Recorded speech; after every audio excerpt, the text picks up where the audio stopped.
Transmitimos desde la sala de redacción de Gráficos Nacionales, editora de diarios Expreso y Diario Extra, y en esta oportunidad, en nuestro espacio Contra la Pared, tenemos la visita de la abogada Inés Manzano, experta en Derecho Ambiental y experta en los temas de los cuales vamos a hablar en esta entrevista. El primer gran tema que afecta principalmente a la ciudad de Guayaquil, sobre todo en su área del sector norte, es el tema relacionado con lo que podría suceder con Cerro Blanco, que es el bosque protector que se encuentra efectivamente en el sector norte de la ciudad de Guayaquil, derivada de una situación de proyectos que se han venido realizando por parte de la Fundación Aeroportuaria de Guayaquil con vistas a tener el acceso al aeropuerto que se planifica construir en el sector de Daular para algunos años más en la ciudad de Guayaquil.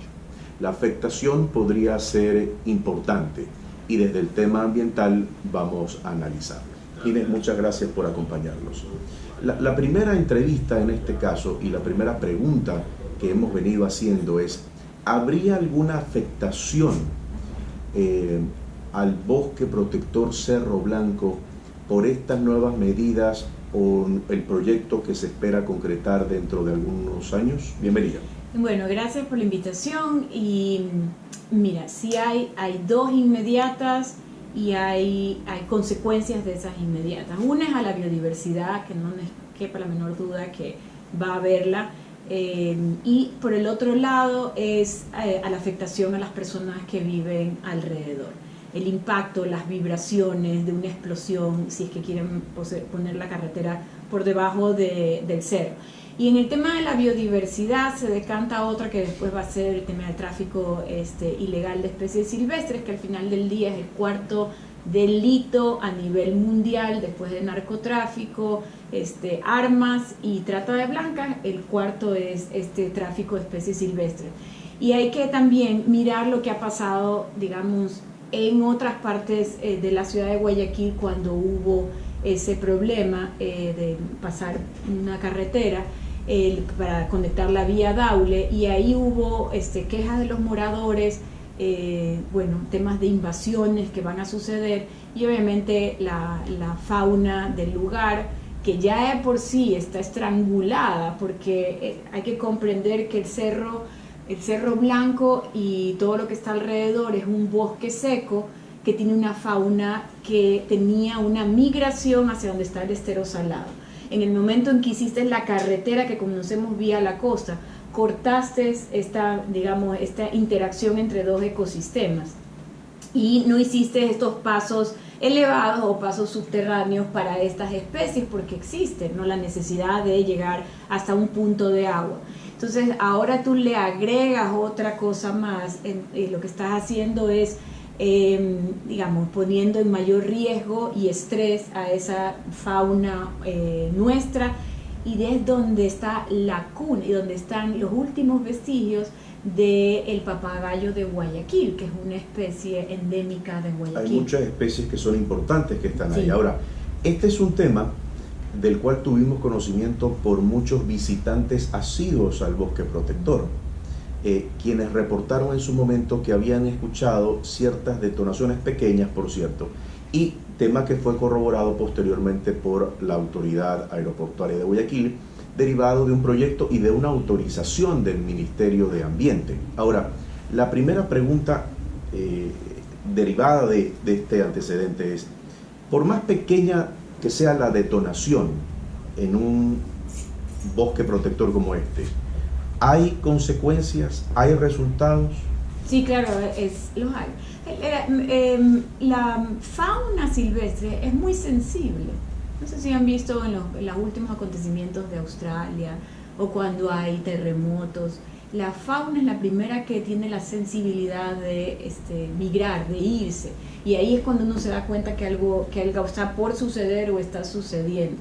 En estos casos, la fauna del bosque seco no es lejana a esta sensibilidad. Y como yo les decía, hay especies que en el caso del papagayo de Guayaquil encuentran una pareja para toda la vida, son monógamos y nunca más dejan su nido y nunca más dejan el lugar donde están habitando. El momento en que tú haces una vibración más allá de lo usual, lo que pasa es que hay alteración. Y lo otro es que yo creo que ya deberíamos de estar como cambiando el tema de cuando hay un proyecto, una actividad que se va a ejecutar, necesitamos participar a la ciudadanía y garantizar si ese es el mejor lugar para hacer el trazado.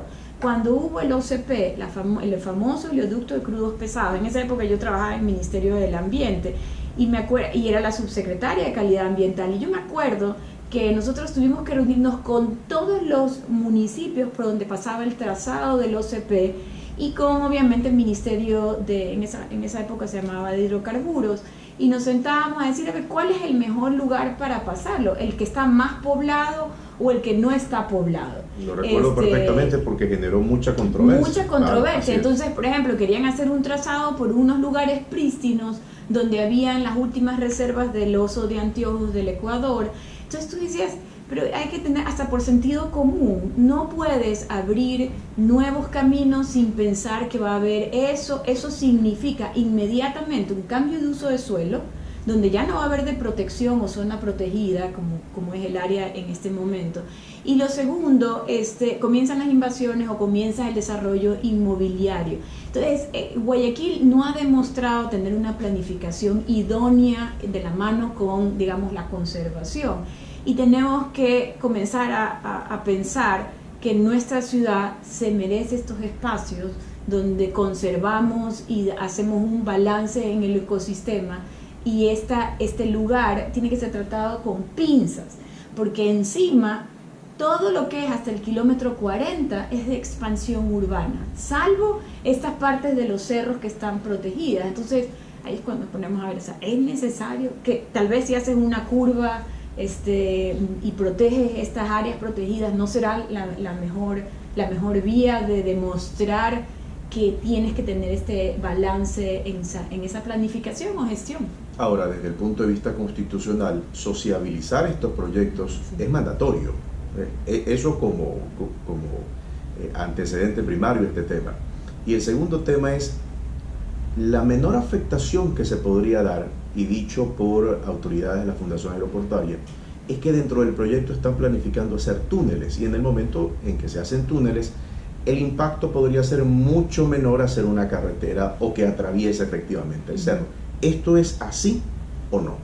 A ver, puede ser, porque acuérdate que cuando tú haces cualquier proyecto tienes que evaluar los impactos ambientales, y una vez que los levantas, o sea que evidencias esos impactos ambientales, tienes que poner todas las medidas que son para mitigar esos impactos ambientales. Entonces, siempre tiene que haber por lo menos dos alternativas de cómo puedes hacer la obra o la actividad para hacer una diferencia. Estas son mega obras que la ciudad necesita. Sí, porque es un tema de desarrollo, pero el desarrollo hoy en día tiene la parte de la sustentabilidad, entonces hay que hacerlo. Y cuando tú haces esta medición de impactos, tú necesitas ponerlo a consideración de la ciudadanía, porque nosotros ahora somos parte de todas estas decisiones políticas, porque lo establece la Constitución, efectivamente, pero además de eso es lo racional, o sea, porque nosotros como ciudadanos deberíamos de querer saber qué lugar se está desarrollando o cómo queremos vivir. Y lo otro es la consideración por parte de las autoridades ambiental y municipal de que hay un código orgánico ambiental. Estamos repletos de leyes, efectivamente, y muchas ni se cumplen, pero hay este código orgánico ambiental donde hace una determinación de cuáles son las áreas, digamos, protegidas, ¿no? Entonces te habla de refugio de vida silvestre, de parque nacional, así como el de Machalilla, etc. Entonces, de estas categorizaciones son las públicas, pero hay un espacio muy pequeñito y lindo que se abrió hace muchos años para la protección privada. Cerro Blanco es privado, no es público. Y Cerro Blanco, al ser un bosque protector desde que tiene más de 25 años, lo que pasa a ser es parte del Sistema Nacional de Áreas Protegidas, porque en el Ecuador las áreas protegidas pueden ser públicas y privadas e igual se cuidan a todas. Y la esencia de la declaración de un área protegida, pública o privada, es que sea por un motivo de que hay algo extraordinario que está pasando allá adentro y por lo tanto hay que conservarlo. Entonces, en este momento, el municipio o la Fundación Aeroportuaria no tiene ningún, digamos, peso respecto de por qué yo ahora no voy a proteger y voy a dañar algo que está protegiéndose desde hace muchísimos años, con un esfuerzo extraordinario. Como yo te contaba, todos los biólogos graduados en la Universidad de Guayaquil y en otras universidades, sus pasantías o proyectos los hacen en investigación en Cerro Blanco. Entonces, Cerro Blanco tal vez puede ser el bosque protegido de mayor estudio a nivel nacional, y eso es extraordinario. Si constitucionalmente el bosque protector está protegido, ¿quién pudiera permitir que estos trabajos se lleven a efecto? ¿Solamente el Ministerio de Ambiente? Podrías, claro, ellos son, porque ellos son los que administran el Sistema Nacional de Áreas Protegidas. Exacto, el municipio es un como coadyuvante para mantener el patrimonio natural, pero aquí lo que estamos viendo es que lo único que no hace es precisamente eso. Pero es el ministerio y tendría que motivarlo muy bien para permitir una intromisión de esa naturaleza. De este tema vamos a seguir hablando. El otro gran tema, objeto de esta entrevista, es algo que hemos vivido los últimos años en la ciudad de Guayaquil. Y muchas de las quejas de los guayaquileños y también de los visitantes de Guayaquil es que más allá de que efectivamente la ciudad ha cambiado para bien, hay ciertos temas que se consideran necesarios para tratar y resolverlos. Los árboles en Guayaquil cada vez son menos. El proyecto de arborización que se quiere hacer por parte del municipio de Guayaquil es un proyecto hoy por hoy interesante. Lo he escuchado al director de Medio Ambiente del municipio decir que van a hacer una auditoría para determinar árboles patrimoniales y cuántos árboles en general hay en Guayaquil, pero no escucho todavía la posibilidad de aumentar árboles que le den algo tan sencillo al ciudadano como protección de los rayos del sol, que hoy son inclementes y peligrosos. ¿Cuál es la visión, Inés, sobre este tema? Mira, nosotros hemos venido peleando con el municipio, porque realmente es pelear, con el municipio respecto de los temas de cómo se trata el área verde de Guayaquil. Dentro de Guayaquil, si tú ves el cantón Guayaquil, tú vas a ver grandes manchas verdes, pero son parte del Sistema Nacional de Áreas Protegidas. Por ejemplo, Bosques El Salado, es todo lo que encuentras por Puerto Azul, Trinitaria, etc. Son más de 12.000 hectáreas y fueron protegidas del año 2002. Tienes también el Parque Lago, en un área protegida, Cerro Blanco, Cerro Paraíso, el Cerro Colorado. Y digamos que esas son áreas naturales. Son áreas naturales protegidas, pero lo que no ha tenido Guayaquil es una accesibilidad a esas áreas, o sea, no ha podido la gente disfrutar de esos lugares. Entonces, por eso tiene que haber un peso enorme en las áreas verdes urbanas, es decir, aquellas que se llaman parques, las mismas veredas o en la mitad de las veredas, etc.